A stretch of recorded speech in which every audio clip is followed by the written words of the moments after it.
Tiba-tiba dia melihat sosok anak kecil laki-laki seusia 5 tahunan menggunakan kaos putih dan celana warna merah.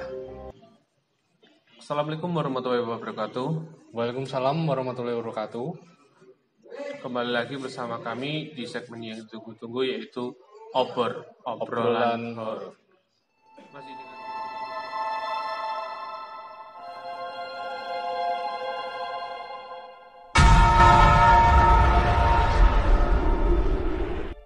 Masih dengan saya, yaitu Rizky Ali, ditemani dengan partner saya, yaitu Yogi.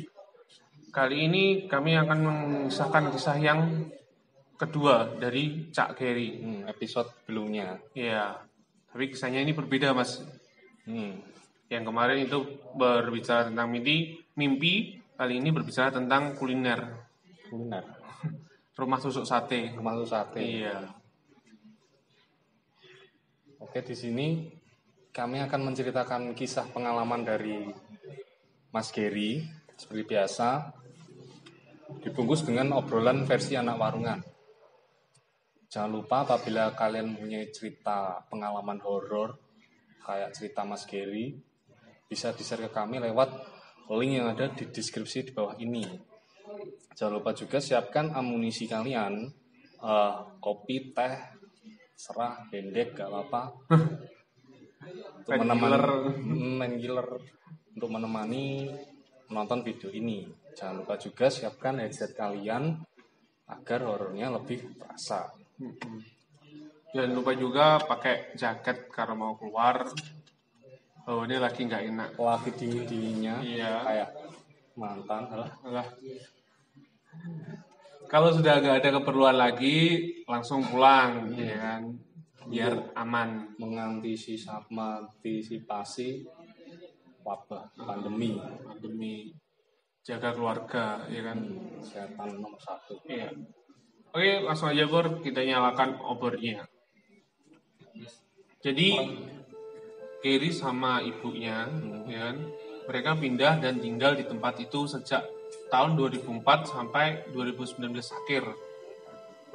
Rentan waktu yang cukup lama buat mereka menikmati kehadiran dan berbagai macam bentuk gangguan dari mereka juga. Rumah ini dengan terletak di perumahan di daerah Surabaya Barat dengan lingkungan yang terkenal dengan keasriannya dan ketenangannya. Namun ketenangan itu agak sedikit berbeda dengan rumah yang Geri tinggali. Singkat cerita, ibu membeli rumah itu dari seorang keluarga yang membutuhkan biaya untuk keperluan sekolah kedua gadisnya, dikarenakan ayahnya sudah pensiun dari jabatan di kantornya, dan ibunya hanya seorang IRT, ibu rumah tangga biasa. Jadi pada kala itu harga yang ditawarkan memang sangat relatif murah dibanding dengan blok-blok yang ada di sekitar perumahan tersebut. Tanpa pikir panjang, ibu pun langsung membeli rumah tersebut dan mereka pun langsung pindah dalam waktu beberapa minggu setelah proses jual beli tersebut selesai, pelunasan. Beberapa tetangga yang mengenal ibu kaget dengan harga yang ditawarkannya, sangat murah banget. Kok murah banget? Ibu hanya tidak bercerita pada saat itu, dan tetangga-tetangga tersebut juga tidak tanya lebih jauh, cuma sekedar kepo, kok murah men.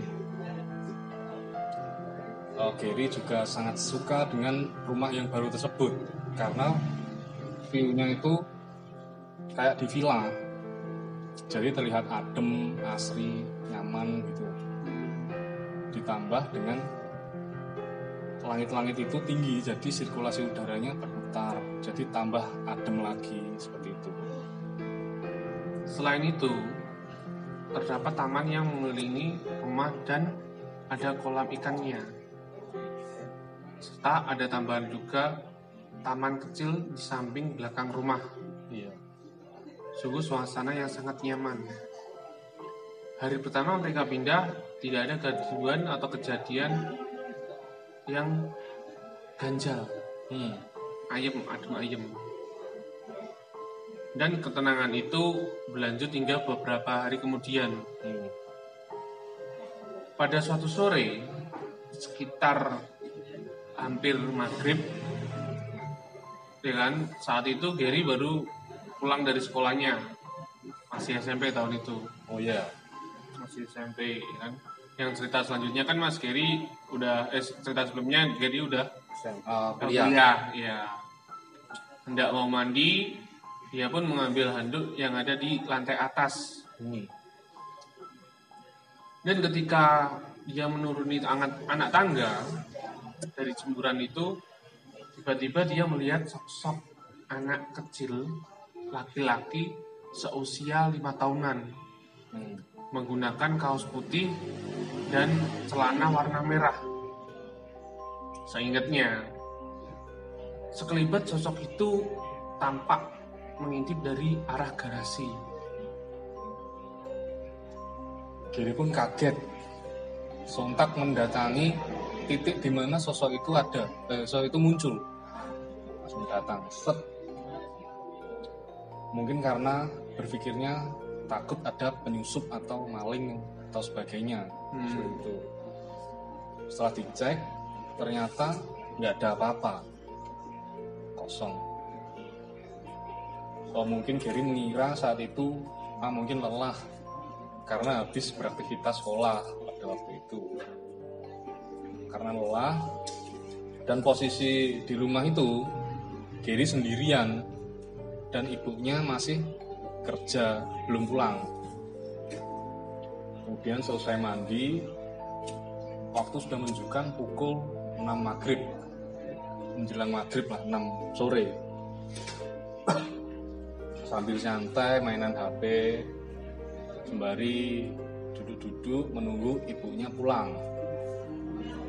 Dan tiba-tiba dari arah dapur terdengar kayak ada suara anak kecil cekikikan, kikik, ketawa kayak kikik, jarak lah.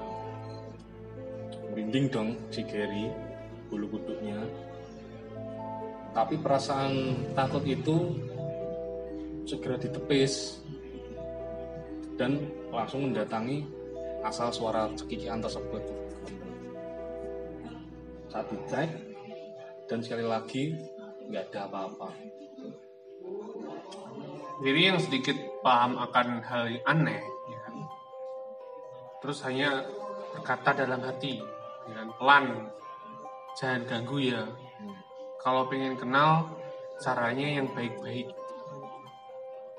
Lalu dia meninggalkan dapur dan kembali duduk di meja makan. Baru sebentar duduk, tidak beberapa lama, kemudian terdengar lagi suara cekikikan itu lagi. Namun suara ini terdengar lebih keras. Ya, suara itu berasal dari belakangnya. Ada pintu kaca yang mengarah ke halaman belakang, halaman samping, Gary pun segera menoleh dan memicingkan matanya, berusaha memastikan apa yang dia lihat tidak salah dan bukan halusinasi, imajinasi atau fantasi saja. Oke. Di situ nampak sosok anak kecil yang sempat dilihat sore tadi. Kali ini ia melambaikan tangannya dan tersenyum meringis. Kemudian lari ke arah kolam ikan, seolah-olah kayak menjawab perkataan dari Mas Gary tadi. Ngajak main nih. Gary pun segera berlari menuju ke arah ruang tamu. Di situ terdapat kaca dan pintu penghubung antara arah ke kolam ikan. Nah, namun setelah dicek Mas Gary, ternyata nggak ada siapa-siapa. hilang begitu saja. Tapi namun ada yang aneh. Di area situ ada sedikit kayak bau-bauan bunga yang cukup wangi. Padahal di sekitar taman dan kolam ikan itu, kolam itu tidak ada tanaman bunga. Yang ada hanyalah tanaman hijau biasa. Nah, tapi pas pada saat itu baunya sangat harum bunga. Saat dilihat jam, ternyata sudah jam 9 malam. Dan ibunya juga belum pulang pada saat itu, masih belum pulang kerja. Gary kemudian mengirim SMS ke ibu, sekedar menanyakan kapan pulang, kan dia di rumah sendirian. Kemudian saat SMS ke ibunya, Gary melanjutkan aktivitasnya, ngerjain PR. Iya. Sembari menunggu balasan, Gary membuat PR-nya. Menyetel musik dan dari MP3 yang ada di kamarnya, alunan musik pop yang ngetren saat itu membuatnya merasa tidak sendirian. Ternyata benar, Gary tidak sendirian saat itu.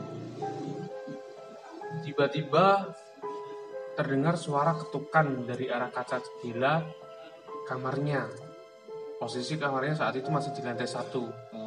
Dan langsung ada pintu yang mengarah ke halaman samping juga.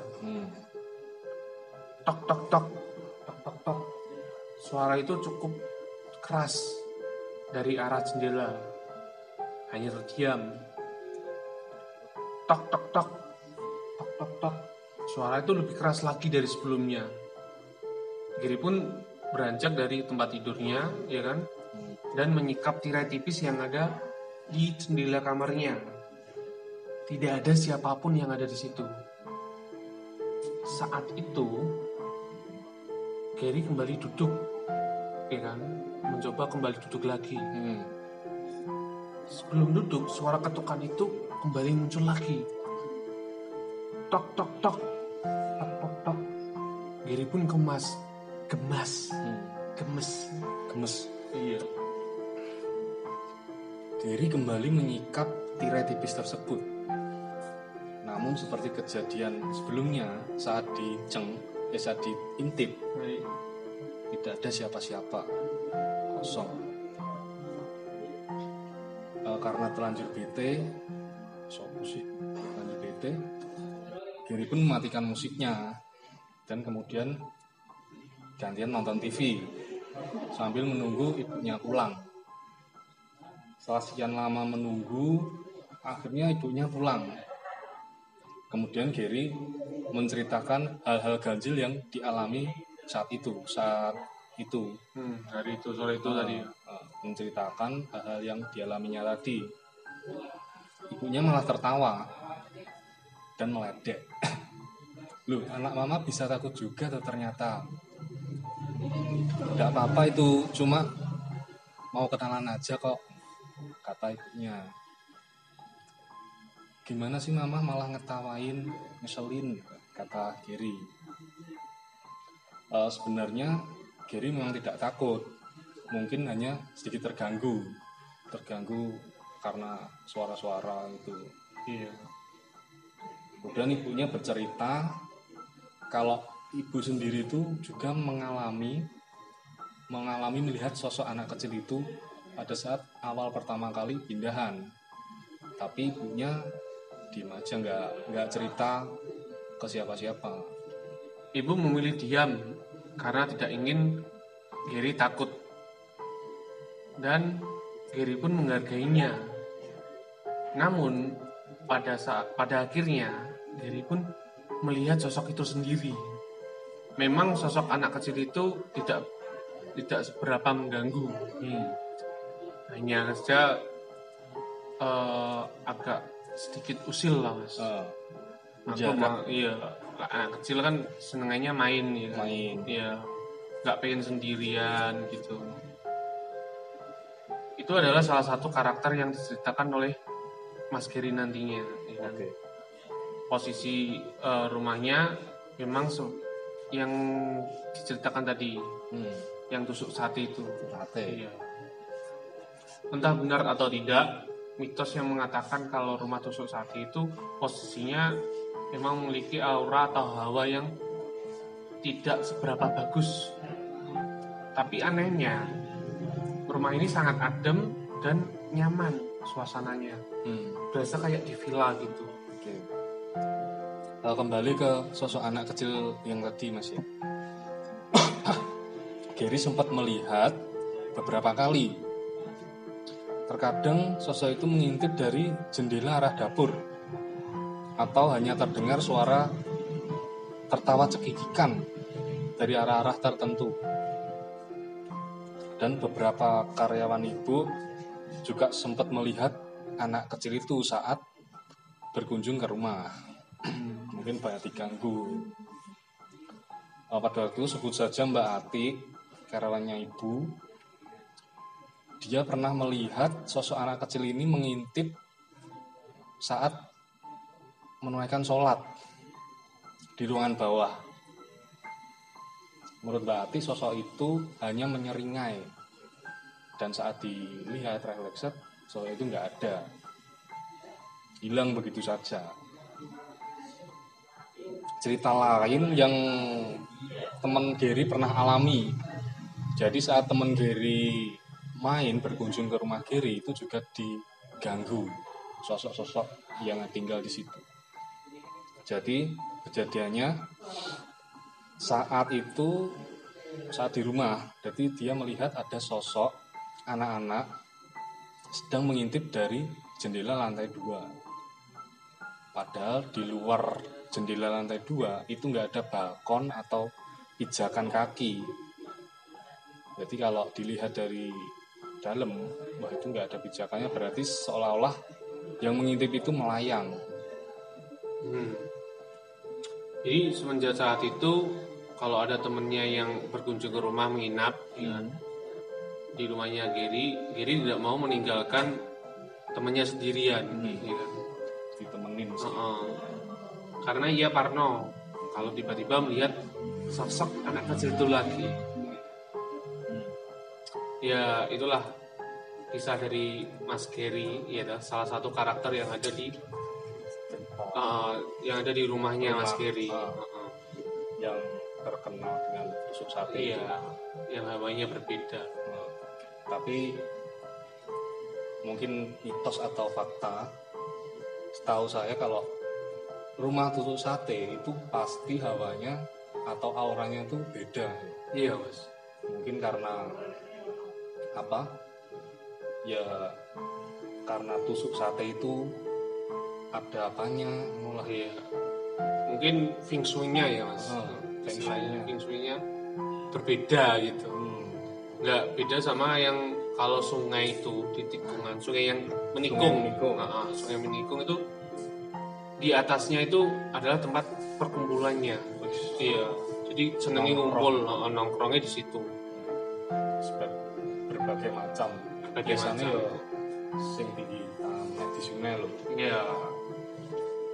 Ya mungkin itu kalau tergantung kita yang menyikapi, Mas ya. Iya, Mas. Entah percaya atau tidaknya, yang penting kita tetap positif aja. Toh kita juga hidup di sini juga berdampingan. Oke. Ya cukuplah kisah dari Mas Gary, ya kan, anak kecil yang ada di rumahnya. Bila ada salahnya, kami mohon maaf sama Mas Gary juga. Pada teman-teman obor, ya kan. Wes kuntok. Mengingatkan lagi buat teman-teman obor, jika kalian punya pengalaman kayak pengalaman di Mas Gary, entah itu di rumah, di gunung, di jalan, atau digoncengin, digoncengin lewat sampah motor, digoncengin, nah itu seru sekali. Bisa diceritakan ke kami lewat link yang ada di deskripsi, ketik aja. Atau juga bisa lewat sosmed kami, di Twitter, di Instagram @obor, atau di akun pribadi kami juga, di saya @dejogi, Atau di aku bisa Rizky Ale, RIZKY ALLEEE. E-nya 3 kali. Oke, jangan lupa juga like, comment, share, and subscribe. Dan klik tombol loncengnya biar tidak ketinggalan video-video dari kami. Diklik tok tok tok. Alah, biar tidak ketinggalan tok-tok dari kami. Oke, cukup sekian. Wassalamualaikum warahmatullahi wabarakatuh. Salam obor. Salam obor.